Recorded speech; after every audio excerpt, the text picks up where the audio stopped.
Lo dijo él. A primera hora. Son las 7 de la mañana con 16 minutos y a esta hora de la mañana vamos a nuestra segunda entrevista, ¿no? El tema es el caso Granaza, ¿no? Que ya no es solo un tema empresarial.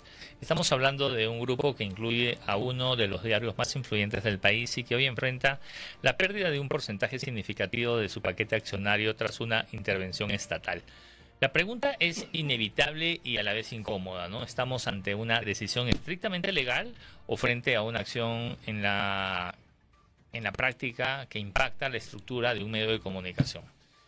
Porque cuando el Estado, digamos, interviene en un grupo empresarial que posee un medio, el debate ya deja solo de ser financiero. A esta hora de la mañana recibimos a Mauricio Alarcón Salvador, presidente de la Fundación Ciudadanía y Desarrollo. Hola Mauricio, ¿qué tal? Buenos días, ¿cómo estás? Qué gusto de verte. Hola, ¿qué tal Mauricio? Buenos días. José Antonio, ¿Cómo Andrea, buen día. interpretar Un saludo para intervención? ¿Cómo interpretar esta decisión estatal, digamos, en este caso particular del medio de comunicación? Buenos días.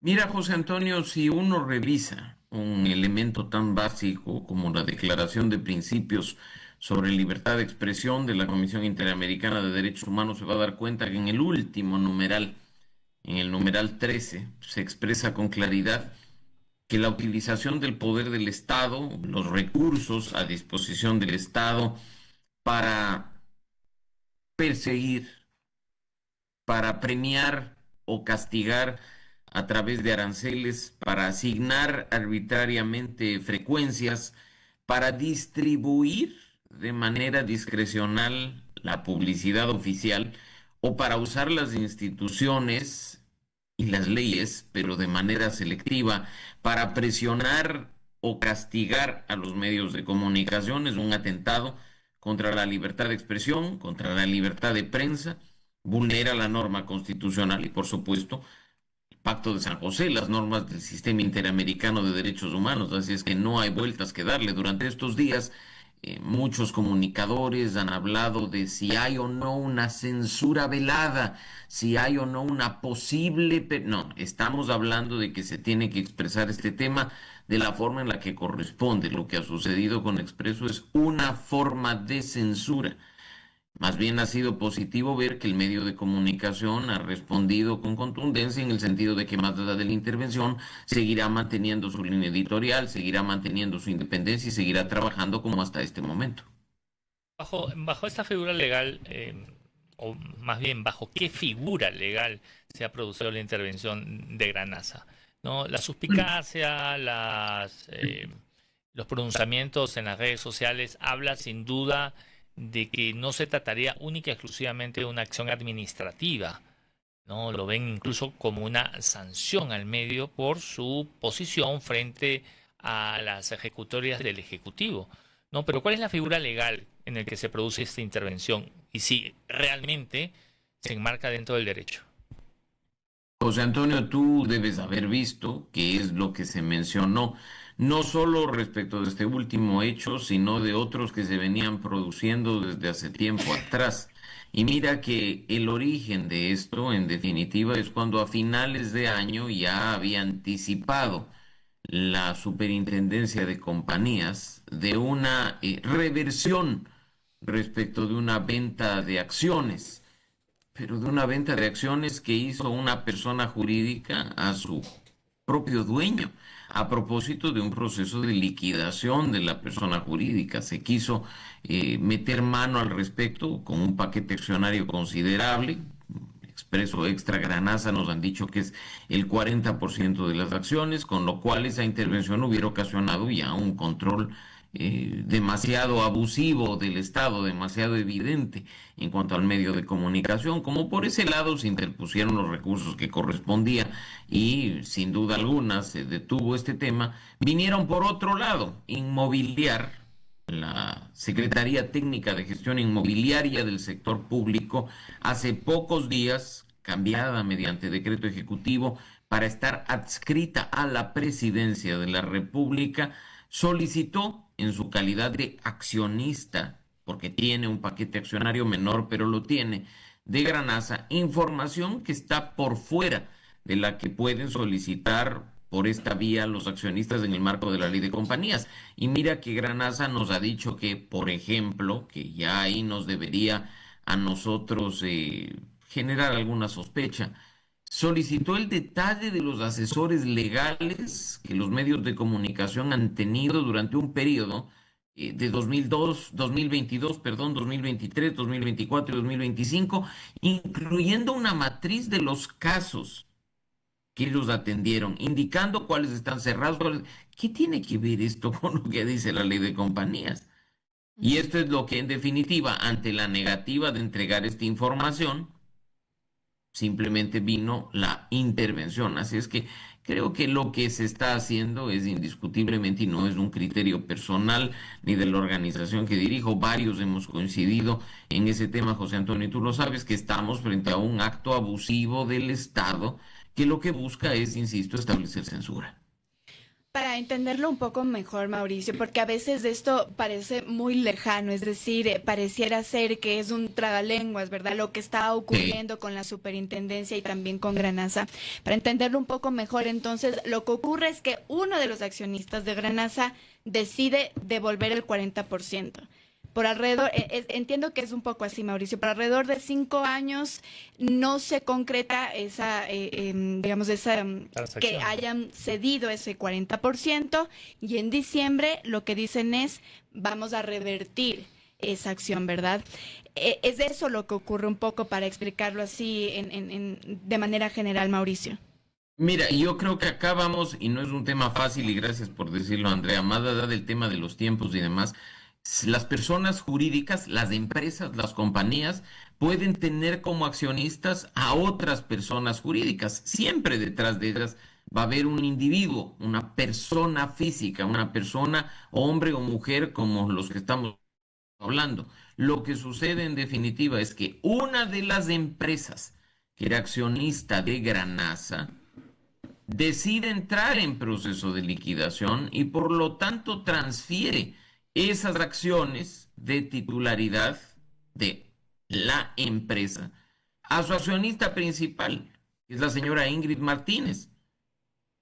Y esta señora pasa a ser efectivamente accionista de Granasa. Se habla de un problema en la transferencia de acciones y se termina diciendo que pues en definitiva se tiene que revertir esta venta. Ojo, eso aún no ha sucedido, que conforme nos lo ha dicho el propio asesor jurídico de Granasa, que ha dado ruedas de prensa, pero esto, mira que se produjo a finales de año, como bien tú señalas, es un asunto de los últimos 5 años. Y pues en ese sentido no hay, al menos no tengo yo claridad sobre si efectivamente se revirtió o no la inscripción de estas acciones, con el detalle que, como te menciono, la empresa que está detrás es una empresa en proceso de liquidación. O sea, no vas a revertir acciones a una empresa que está a punto de cerrarse. Y ahora, ¿qué es lo que ocurre con, digamos, con lo que alega ahora mismo la Super? Porque ellos dicen, se ha pedido varia información a Granasa que no se ha querido entregar a una de las empresas de accionistas, y eso es lo que podría también generar, digamos, la alerta. ¿Qué es lo que se pidió? Eso en un proceso habitual, normal, Mauricio, para entenderlo un poco mejor, digamos, ¿tiene alguna justificación tal y como se presenta de parte de Inmobiliaria e incluso de las Supercías? Mira, a ver, partamos de otro punto que es importante. No importa si el accionista tiene una acción o tiene el control total de una empresa. Esto a propósito de que el paquete accionario de Granasa que corresponde a Inmobiliaria es un paquete relativamente pequeño, pero podría ser el más pequeño de la empresa, una sola acción, y ya tendría derecho, bajo la ley de compañías, a solicitar información. Si uno revisa la ley de compañías, la que rige a las empresas, se señala con claridad que cualquier socio, que cualquier accionista puede solicitar y tiene derecho a que la empresa le entregue copia certificada de los estados financieros, de las memorias, de los informes de los administradores, de los informes de auditoría, de las actas de juntas generales. También se dice en la norma que puede pedir la lista de socios, las grabaciones de las juntas generales, pero lo que se solicita, y esto es lo que argumenta Extra, Granaza, no está dentro de esta información que ampara a todos los accionistas de la ley de compañías, porque tú,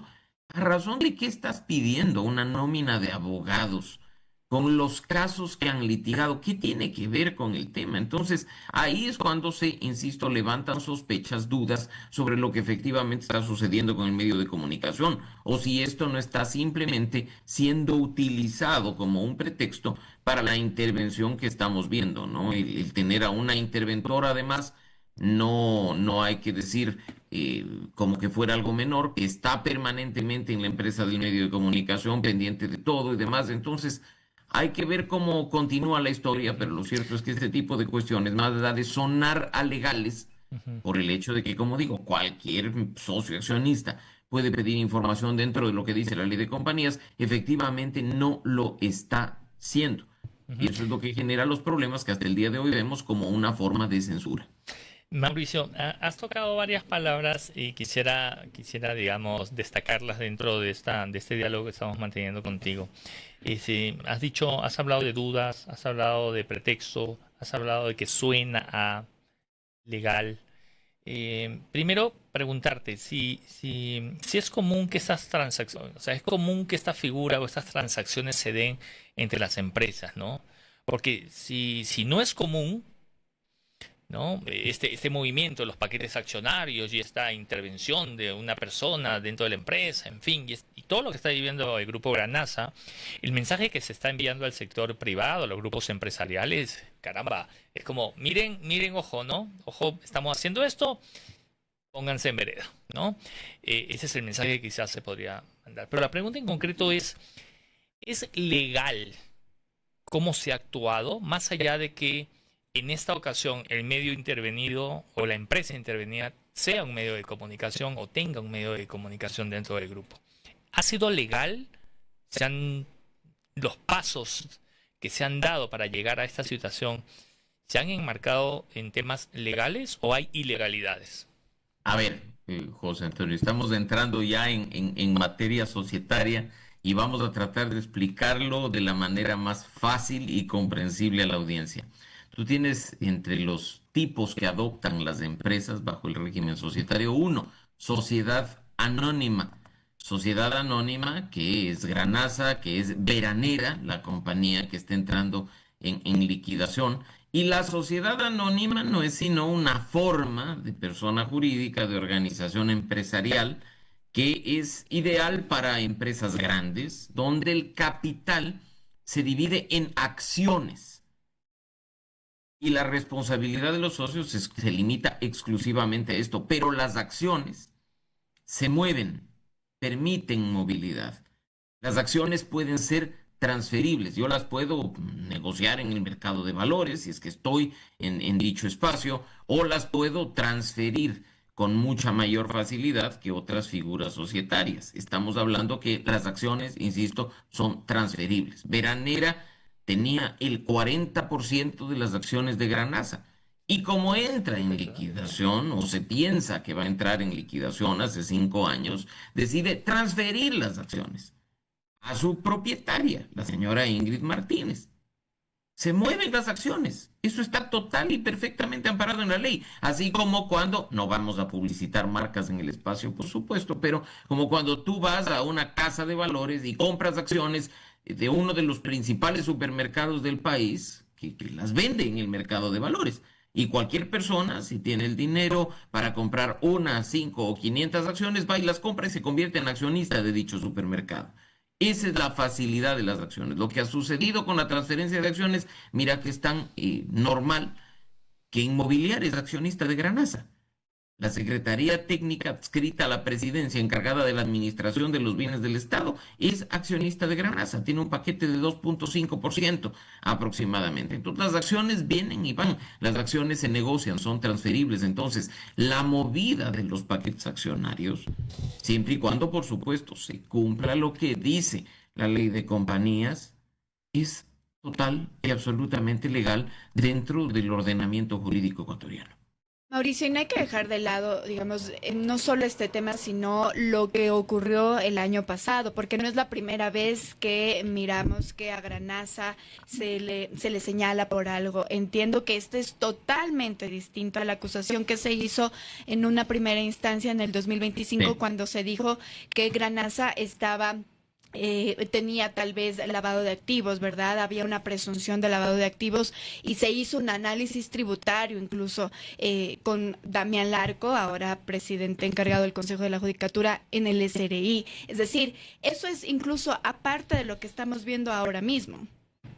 Sin duda, y qué bueno que hagas este recuerdo, Andrea, porque efectivamente el año pasado se conoció que el Servicio de Rentas Internas, además recuerda con el tema de comunicación y esos mensajes de un secretario anticipando temas de lavado de activos, había encontrado diferencias de ventas, de las cifras reportadas de ventas, en tres distribuidores de periódicos a la calle vinculados, por supuesto, a Granaza. En este caso, hubo una discrepancia a partir de una información que poseía el Servicio de Rentas Internas. Granaza contestó estos temas dentro de los tiempos que establecen la norma, pero un funcionario público del Servicio de Rentas Internas, me imagino, filtró esos informes a un medio de comunicación digital que los presentó como el gran hallazgo y acusó directamente al medio de comunicación de haber incurrido en un presunto lavado de activos. Este portal digital dentro de ese tema ya generó ruidos, si podríamos decir, respecto de lo que venía sucediendo. Como les había mencionado, una persona que tiene muchos cargos en el gobierno, que está a cargo de una secretaría, de la unidad de análisis financiero y demás, difunde el video en el que dice, por supuesto, que hay una investigación en curso a una empresa de medios de comunicación, ojo, cuando esta ya había sido mencionada por el medio digital, para ver si es que efectivamente se ha procedido el tema de una defraudación tributaria y un tema de lavado de activos, ¿no? Esto, de nuevo, hasta el momento no se sabe el estado actual de lo que ha venido sucediendo, pero esto fue en septiembre de 2025. Ya han pasado algunos meses, después viene lo de las acciones. En diciembre de 2025 y en febrero de 2026 viene esta intervención a cargo de la Superintendencia y compañías, ¿no? Entonces, Andrea, si esto no es una acción sistemática, continua contra un medio de comunicación, incluso para tenerle ocupado atendiendo requerimientos del Estado en vez de estar haciendo lo que debería hacer, comunicar a su público, es en definitiva una forma de censura. Hay que ratificarlo y hay que venirlo diciendo. Lo vimos hace 10 o 15 años a manos de otro gobierno y con otro tipo de prácticas y hoy estamos viendo una situación similar. Así como hace 10, 15 años vimos el aparato de propaganda del gobierno de aquel entonces, y hoy vemos otro aparato de propaganda fundamentado en la pauta. Expectativa ya para ir finalizando, Mauricio. ¿Qué es lo que se espera? ¿Cómo debería culminar este proceso? Mira, si viviéramos, Andrea, en un efectivo Estado de Derecho, no habría nada de qué preocuparse. Las instituciones actuarían y simplemente se aplicaría lo que dicen la Constitución y la ley. Yo creo que habría muy poco de qué preocuparse, porque cuando hay Estado de Derecho, cuando mandan las normas y no las personas, cualquier abuso del Estado es automáticamente controlado por sus propias instituciones. Pero tú mencionaste hace un momento un elemento clave. Quien antes estuvo al frente de la institución recaudadora de impuestos del Servicio de Rentas Internas, hoy está a cargo de la justicia del país, aunque sea por encargo y aunque sea por unos pocos meses, con lo cual mira que ni siquiera habría garantías de que acudir a la justicia puede dar un buen resultado. Entonces yo creo que hay que estar muy atentos a esto, de tal forma que incluso, como está hoy en una nota en esos medios de comunicación, no genere hasta autocensura de parte de quienes quisieran opinar al respecto. Hay preocupación por el hecho de que el sector empresarial ha decidido mantener silencio, no quiere dar declaraciones, son muy pocos los que se pronuncian, quizá pensando que si callan, las cosas van a pasar únicamente con Granaza, pero como tú y José Antonio bien dijeron al inicio del espacio, y ya lo hemos vivido también en el país, lo que hoy es con Granaza, mañana puede ser con cualquier otra empresa de medios de comunicación o no, que por sus actuaciones o por sus opiniones le resulte un poco molesta a un régimen que se ha mostrado claramente contrario a la tolerancia a la crítica o al respeto a la opinión disidente. Perfecto. 10 segundos solamente, Mauricio, solo para aclarar si existen todavía recursos legales para los accionistas que se sienten afectados. Los recursos están ahí y están siendo activados de lo que se conoce por la defensa de Granaza, así es que esperemos que estos, como digo, más bien en el marco del Estado de Derecho, terminen como corresponde, con un respeto irrestricto a la Constitución y a la ley, con respeto total a los derechos y las libertades de la ciudadanía. Perfecto. Un abrazo, Mauricio. Muchísimas gracias por acompañarnos en este espacio. Gracias, José Antonio. Gracias, André. Un abrazo para ustedes y para nuestra audiencia de A Primera Hora. Gracias, Mauricio. Conversamos con Mauricio Alarcón Salvador, presidente de Fundación Ciudadanía y Desarrollo, sobre el caso Granaza. Le preguntábamos si era una intervención legal o una decisión política. Primera plana. Todas las noticias, todas las voces.